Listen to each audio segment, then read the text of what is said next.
respects to tangata whenua for this area, Te Atua, Te Aotearoa and Ngati Toa. And I acknowledge you, people of the land, that we call our home as well. We share with you as Pasifika people.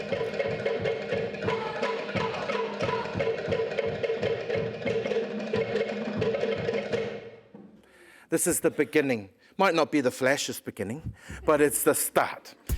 So we're here to focus on saying it, doing it, and owning it. There are workshops that you'll participate in, and we have some fantastic people that are going to lead you in these workshops. We've got amazing keynote speakers that will share with you some of the work that they've been doing and some of the plans that they have. Of course, there's lots of food.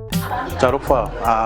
My name is Europa, and I'm here in the beautiful Wellington for the NZEI inaugural conference, and it's been such an experience so far, meeting new faces and going through a lot of new workshops, getting to know a lot more about working with our Pasifika kids and using our Pasifika knowledge and really putting it together in the New Zealand curriculum.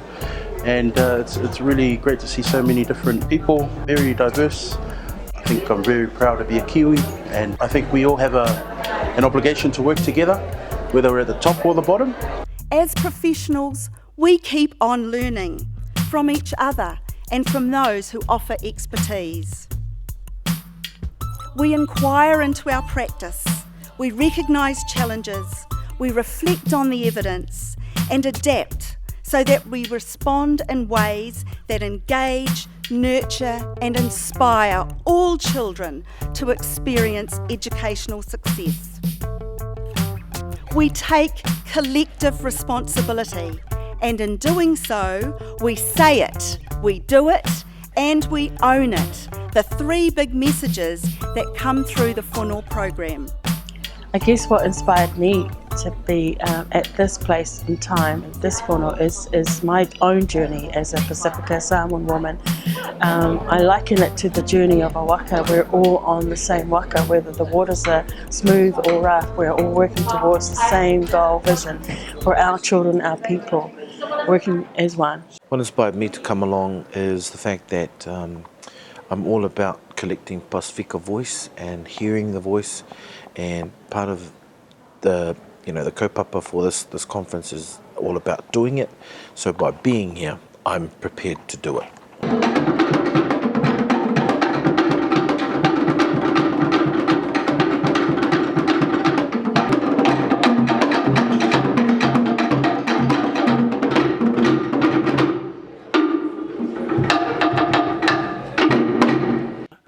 It's about how you connect your learners to their learning.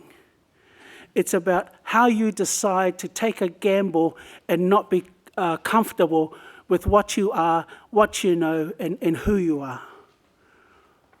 That is the struggle, I think, for all teachers, to know that you will not be in control of this pocket of knowledge, that in this context you are equally a learner. I invite you to move to this space of discomfort.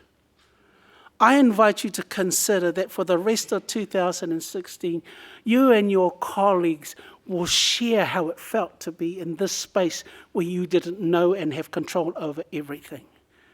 And I want you to have a laugh at the failures, and every time someone fell off the horse, how hard they fell, the scars they had, and the ability to recover because you come from a community who care about each other and understand this is more than about you. Is what you think, what you say, what you do. I came to this Fono to connect with other Pasifika educators and also to strengthen that bond, find ways to strengthen the bond between me and my Pasifika students.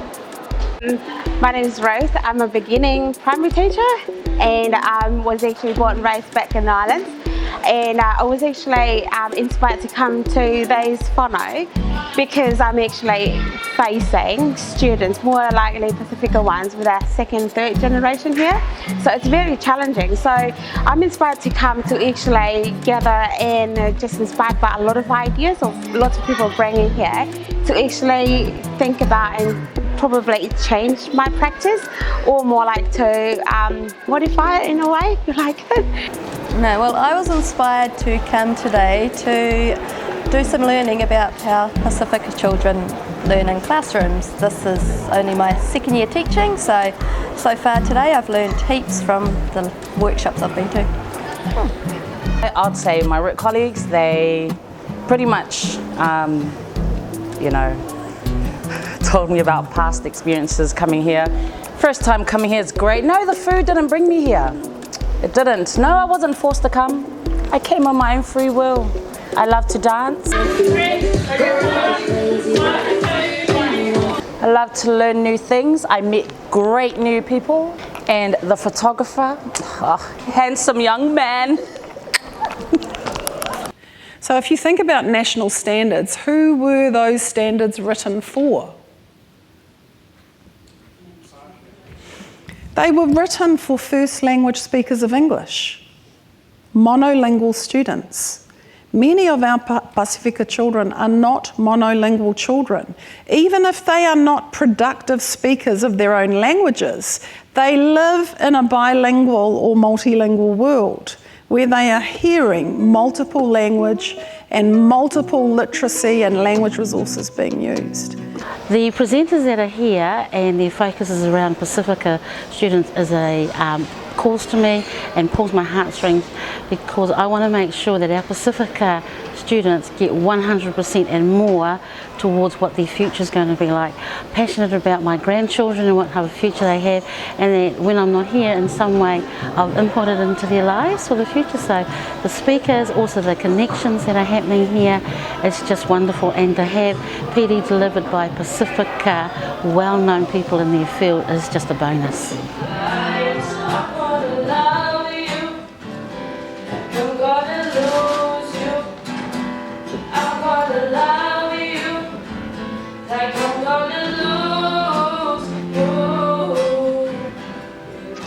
In New Zealand, we are segregating. Deciles tell us about the racist segregation that is going on in the country that you call home. That is the reality. We don't know how to live alongside each other. We just know how to live and build fences. The point I'm trying to make is you and I need to get into the arena.